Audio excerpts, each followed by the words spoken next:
Tonight, Prince Edward and his wife Sophie are celebrating the birth of their first daughter. The baby was born by emergency caesarean 4 weeks premature after her mother was rushed into hospital. The prince was abroad at the time. Tonight, back in Britain, he said he was thrilled to bits. The moving vans arrive at Royal Lodge before sunrise. Workers carry out boxes, paintings, a 30-room inventory built up over 22 years. Andrew Mountbatten Windsor, once Prince Andrew, Duke of York, stands at the entrance and watches strangers catalog his furniture. His title is gone. His police protection is gone. What remains is a number. £1 million, the sum he paid back in 2003 to secure a 75-year lease on this Windsor Great Park mansion, a lease meant to run until 2078. It does not. In October 2025, King Charles III orders his younger brother out, not through a courtroom, not through a statement read from a palace balcony. Through paperwork, a lease surrender, a denial of compensation, and, in all likelihood from the Crown estate that the six-figure payout Andrew might have expected, £488,000 and change, may never land in his account once dilapidations are calculated. A man who once stood fifth in line to the throne now negotiates over property repairs like any other tenant breaking a lease early. This is what royal money actually looks like up close. Not crowns, not jewels. Spreadsheets, lease clauses, and a Crown estate accountant deciding whether damp in an east wing wall counts against a six-figure exit payment. Hi viewers, if you signed a 75-year lease today, would you read every clause before putting your name on it? Or sign first and ask questions later? Tell me in the comments. That question matters more than it sounds. Andrew signed his lease in 2003, believing the arrangement was permanent, a grace and favor home granted by his mother, Queen Elizabeth II, for the rest of his working life. He never planned for a world where his own brother held the power to end it. Andrew will move next to a property on the Sandringham estate, funded privately by King Charles, not by taxpayers, not by the Crown estate. The distinction sounds small. It is not. It is the same distinction that decides who inherits what across the entire royal family, the line between what the Crown owns and what one person, even a king, owns outright. Most people assume royal money is one giant pot, controlled from the top, handed out like an allowance. It is not. At least 3 separate financial structures run through this story, and almost no one outside the institution understands how they actually work. One of them is about to explain exactly why Andrew was never entitled to a cent of compensation in the first place, and why an entirely different rule applies to the house his brother is now funding for him. Here is the question almost nobody asks correctly. When a king or queen of England dies, who actually inherits their money? The honest answer breaks most assumptions in the first sentence. A British monarch's will is not opened in a courtroom. It is not registered, copied, or filed where any citizen could request to read it. It is sealed, indefinitely, in a safe in London, under the personal custody of a single High Court judge. This is not new. The practice traces back to 1910 after the death of Prince Francis of Teck, younger brother of Queen Mary. Reports at the time suggested Francis had left valuable emeralds to his mistress, the Countess of Kilmorey, a detail the family wanted nowhere near a newspaper. A court agreed to seal his will. No senior royal will has been opened to the public since. The legal foundation runs even further back, to 1822, a case formerly known as In the Goods of His Late Majesty King George III. The ruling established something most people never learn in school. The sovereign does not need a grant of probate. No grant, no legal requirement to disclose anything. The monarch sits, quite literally, above the inheritance law that governs every other family in Britain. Then, in 2021, something shifted. When Prince Philip, Duke of Edinburgh, died, his executors applied, as is custom, to have his will sealed. Judge Andrew McFarlane, president of the Family Division, agreed. But for the first time, McFarlane set a limit. 90 years, not forever. 90 years, after which the keeper of the Royal Archives, the Attorney General, and any surviving family representatives will gather and decide, case by case, whether each sealed will should finally become public. So I would definitely rather be Jonathan Zeus's head, because being wolf on the thigh is just, it doesn't really, I feel like I'd be more intelligent than wolf on the head. My favourite line in the play is just, because it's just said a lot, and it's great. And I think my favourite rehearsal has to be 90 years. Philip's will becomes eligible for release around 2111. Practically nobody alive today will be in the room when it happens. Queen Elizabeth II's own will, signed and sealed sometime before her death at Balmoral in September 2022, now sits in that same safe, alongside more than 30 others, including her mother's and her sister, Princess Margaret's. The contents are not confirmed by the palace, not denied either, just sealed. But here is where it gets interesting. Financial reporting, working from public filings, asset registries, and known royal structures, has pieced together what is almost certainly true without ever seeing the document itself. And there was already a legal fight, decades earlier, over a sealed royal will. A man walked into a courtroom claiming royal blood, demanding the right to read it. Rewind to the 10th of December, 1936. Fort Belvedere. King Edward VIII sits down and signs the instrument of abdication, witnessed by his 3 younger brothers, including Prince Albert, Duke of York, who becomes King George VI the next day. Edward gives up the British throne to marry Wallis Simpson, an American divorcee twice over.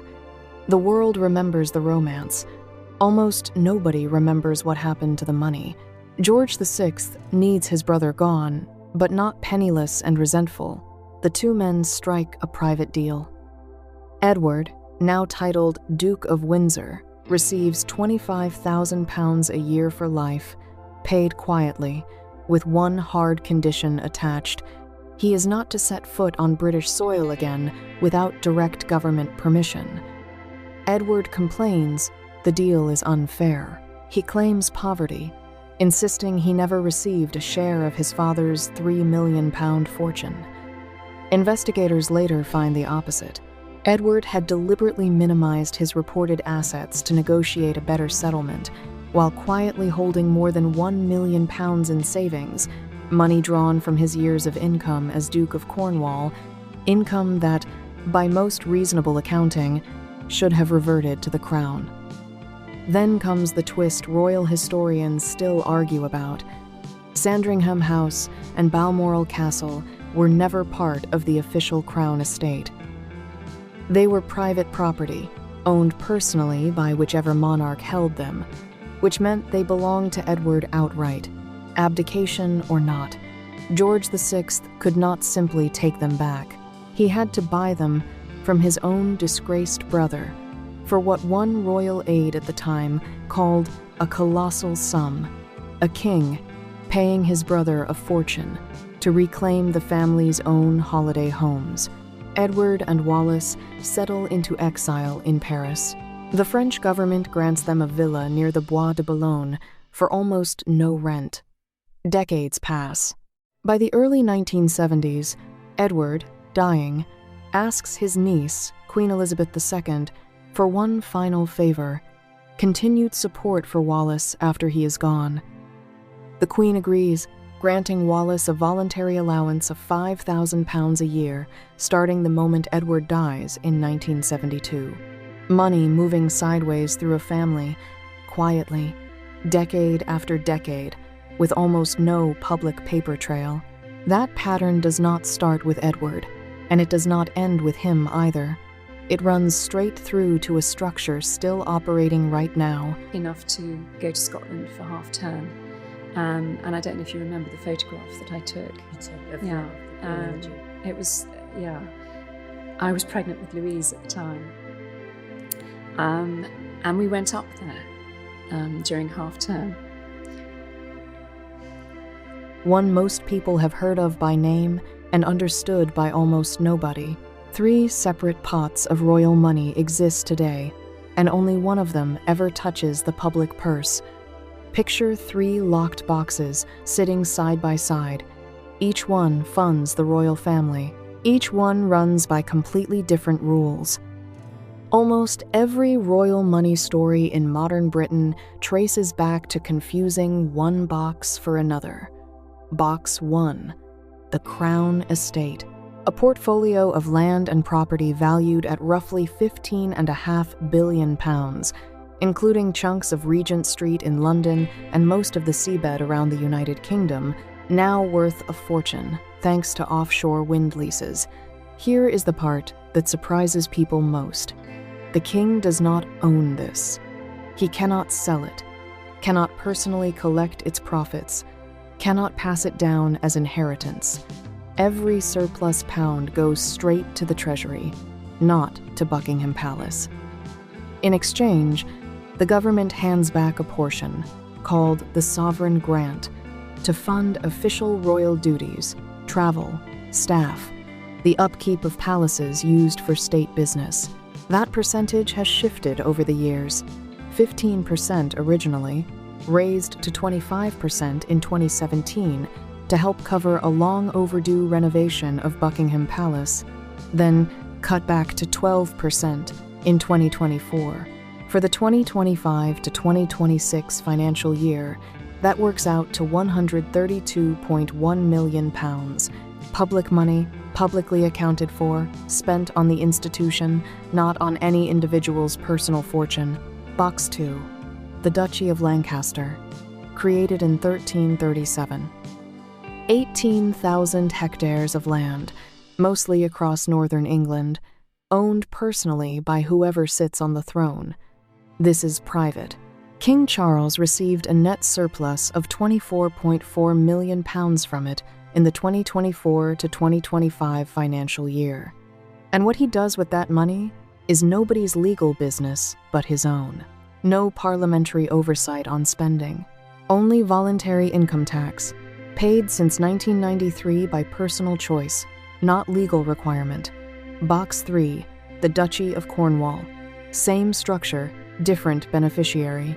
Created in 1337 for Edward, the Black Prince, and passed automatically to whoever holds the title of Duke of Cornwall, currently Prince William, Prince of Wales. 50,000 hectares across southwest England, £22.9 million in net surplus for 2024 to 2025. His to spend on his household, his charities, his family, privately. 3 boxes, 1 public, 2 private. And here is the detail almost no headline ever gets right. When Queen Elizabeth II died, the Duchy of Lancaster did not pass through any will at all. It transferred automatically, instantly, to King Charles, the moment he became sovereign, because the title itself carries the asset. Inheritance, in other words, had nothing to do with it. The Crown decided everything before a single document was ever read. In 2007, a man named Robert Brown walks into a British courtroom and makes an extraordinary claim. He says he is the illegitimate son of Princess Margaret, Queen Elizabeth II's younger sister, who died in 2002. He wants the court to unseal her will, along with the will of the Queen Mother, who died the same year. He believes the documents will prove his claim and secure him a place and a payout inside the royal family's private fortune. The court reviews his case and rejects it outright, calling his belief irrational. The wills stay sealed. Brown never sees a single page. The case matters for one reason. It is the only real test on public record of whether an outsider can force a royal will into the open. She's doing well. She's also had a bit of a fraught time with it, but she's recovering well, I'm glad to say. I have to thank the emergency teams once again, it's the ambulance crew and the hospital staff here have been absolutely fantastic. Dealt with. The answer, decisively, was no. Sovereign immunity from probate, the same 1,822 precedent that protects every monarch's will, held firm even under direct legal challenge, which brings the story back to where it has to land. Queen Elizabeth II, who died at Balmoral in September 2022, age 96. Her will is sealed, just like Margaret's, just like the Queen Mother's, just like Philip's. 90 years, the same clock McFarlane set for her husband, now ticking for her too. But financial journalists did not simply wait for that vault to open. Reporting built from public filings, asset registries, and known royal financial structures has pieced together a reasonable picture without ever touching the sealed document itself. The conclusion? King Charles III almost certainly stands as the sole named beneficiary of his mother's personal estate. Separate from the Crown estate, separate from the Duchy of Lancaster, which had already transferred to him automatically the day he became king, regardless of any will. And the son once considered Elizabeth's favorite, Prince Andrew, stripped now of his royal title, publicly tied to convicted sex offender Jeffrey Epstein, photographed for years at Balmoral alongside Epstein and his associate Ghislaine Maxwell. Royal commentators widely believe little to nothing of his mother's personal fortune reached him, his reputation having made him, by the time of her death, a liability the family could not afford to fund any further. A king who inherits everything in private and says nothing in public. A brother who inherits almost nothing and loses his home besides. A vault in London, locked for 90 years, holding the one document that could confirm it all. Except one royal will in that same family was never sealed at all. One name breaks the pattern completely, and the reason why says more about power inside the monarchy than any sealed document ever could. October 1998. A courtroom clerk in London opens a probate file, and the number becomes public within hours. 21,711,485 pounds. That is Diana, Princess of Wales's estate, laid bare for any reporter, any citizen, anyone with a few pounds for a copy fee. No 90-year seal, no locked safe, no judge guarding the contents from public view. This is the detail that breaks the entire pattern wide open. Every other senior royal will in modern British history disappears behind a courtroom order the moment its owner dies. Diana's does not, because by the time she dies in a Paris car crash in August 1997, she is no longer technically royal. The 1996 divorce from Charles, Prince of Wales, had already stripped her of the protections and the privacy that come with the title.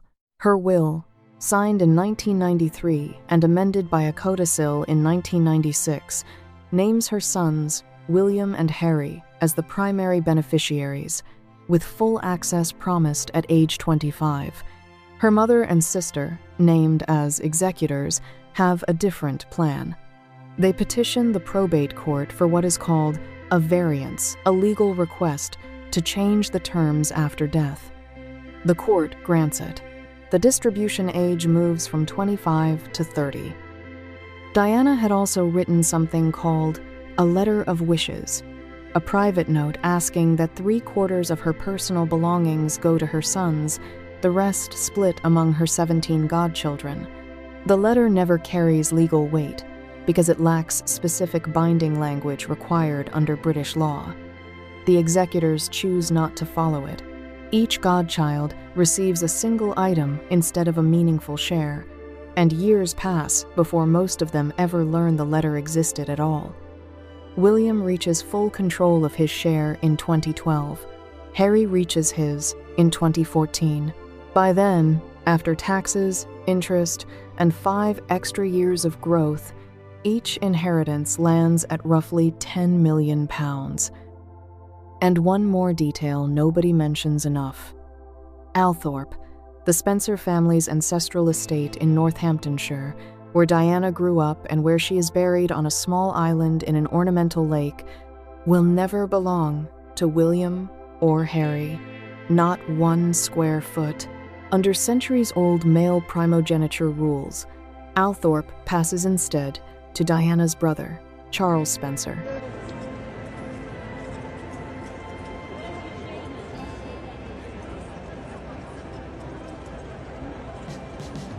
The 9th Earl Spencer, and then on to his only son, Louis Spencer. Viscount Althorpe bypassing 2 princes of England and 3 Spencer daughters in the same stroke. A mother's fortune opened for the world to see. A family seat closed to her sons forever. 2 different kinds of inheritance, governed by 2 completely different sets of rules, and a quiet, modern fight over royal money that would echo the same pattern 20 years later. In a cottage on the Windsor estate, spring 2020, a bank transfer leaves a private account and lands with the Sovereign Grant Office in London. The amount, £2.4 million. The sender, Prince Harry, Duke of Sussex, paying back, in full, the public money spent renovating the home he is about to abandon.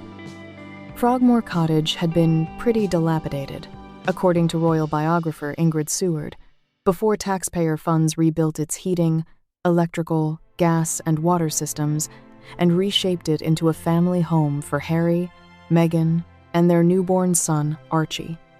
For a year, it worked exactly as designed. Then, in January 2020, Harry and Meghan announce they are stepping back as senior working royals. The arrangement the palace calls Megxit in private and never says aloud in public triggers a financial reckoning nobody had fully mapped out in advance. If you are no longer doing the job that justified public funding, what happens to the money already spent on you? The answer arrives fast. The couple repays the renovation cost in full, severing the last financial thread tying Frogmore to taxpayer money. They continue paying a commercial rent on the property, the same kind of market rate arrangement Prince William and Princess Kate now pay on their own Forest Lodge residence right up until 2023, when they finally hand back the keys for good. 3 years. Empty.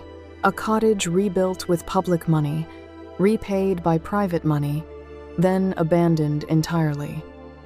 According to reports circulating in the British press, there were later discussions inside the palace about reversing those very renovations, stripping Frogmore back toward its original layout, as though erasing the last physical trace of the Sussexes from the property altogether.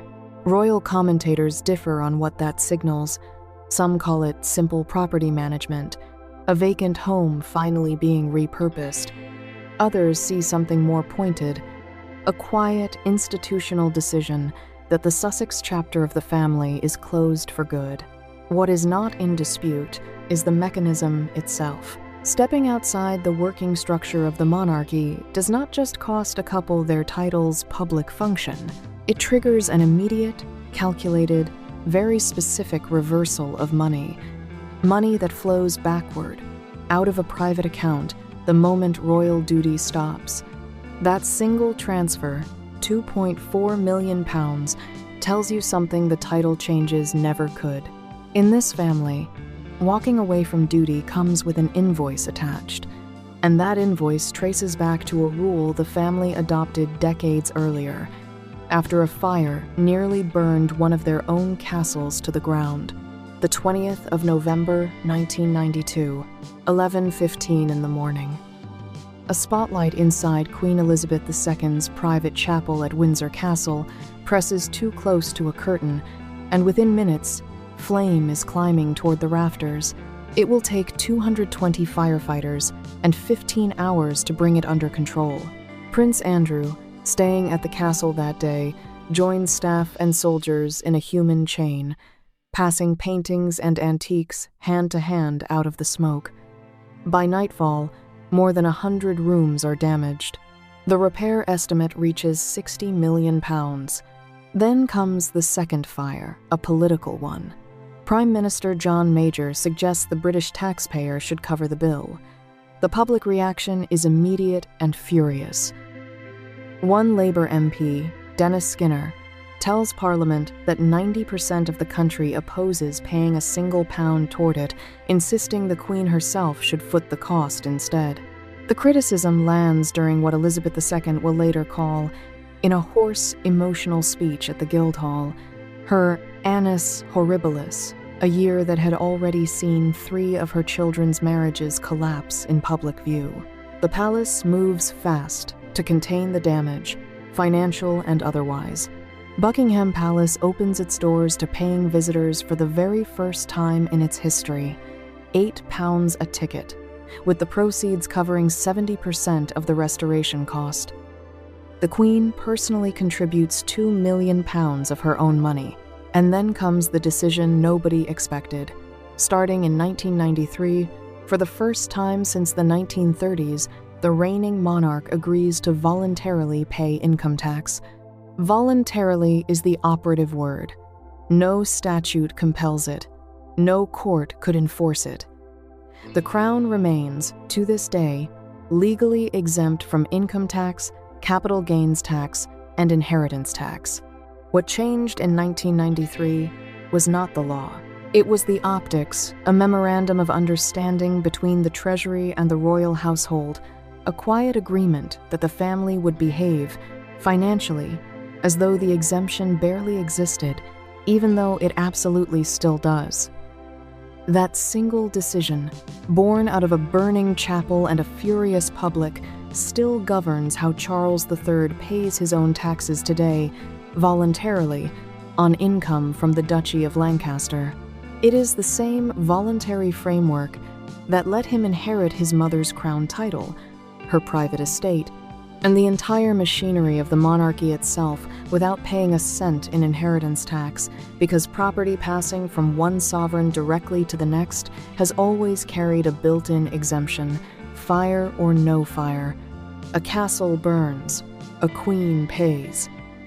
A precedent is set that will outlive her by decades, quietly shaping every transfer of royal money that follows, including the one her own grandson would walk away from, almost 30 years later. Lay all 5 stories side by side, and a pattern starts to surface, one that no single headline ever captures on its own. Andrew Mountbatten Windsor loses his home through a lease clause, not a courtroom, denied compensation through a quiet accounting decision nobody announces on television. Queen Elizabeth's will disappears into a sealed vault for 90 years, following a legal precedent set in 1822 that no outsider has ever successfully challenged. Diana's will, by contrast, becomes public record within months of her death, exposed because divorce had already stripped her of the privilege every other royal automatically receives. Harry repays £2.4 million the instant he steps outside the working structure of the family. Money moving backward the moment duty stops. And a fire in 1992 forces a monarch who owed nothing, legally, to start paying anyway. Not because the law demanded it, but because the public did. Notice what decides each outcome. It is never simply bloodline. It is never simply love, or favoritism, or even fairness in any ordinary sense. It is proximity to the institution itself. Stay inside the working structure, and the family closes ranks around you, funds your home, seals your will, protects your privacy for nearly a century after you're gone. Step outside it, through scandal like Andrew's, through divorce like Diana's, through choice like Harry's, and the protection disappears almost overnight. The money that once flowed quietly in your direction now flows quietly back out. Royal biographers have long debated whether this amounts to genuine family loyalty or simple institutional self-preservation dressed up as tradition.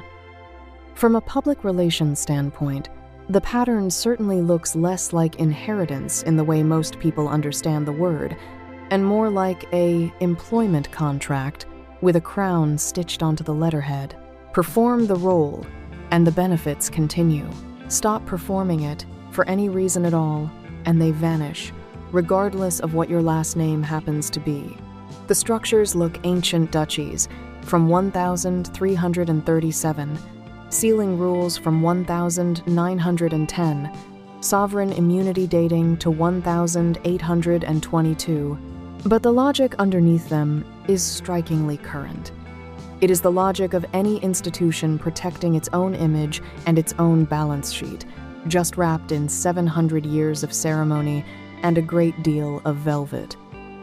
Which leaves one final, uncomfortable question still sitting on the table, the one every fact in this entire story has been circling without quite landing on directly. If royal money was never really about family in the first place, then what, exactly, has everyone been calling an inheritance all along? Here is the answer, and it arrives without ceremony, the same way most of this story has. What gets called royal inheritance is, in practice, two entirely separate things wearing the same word. One is real property duchies, cottages, jewelry, the 21 million pounds a court can count down to the last pound and pence, like Diana's. The other is something far harder to put a number on. Belonging.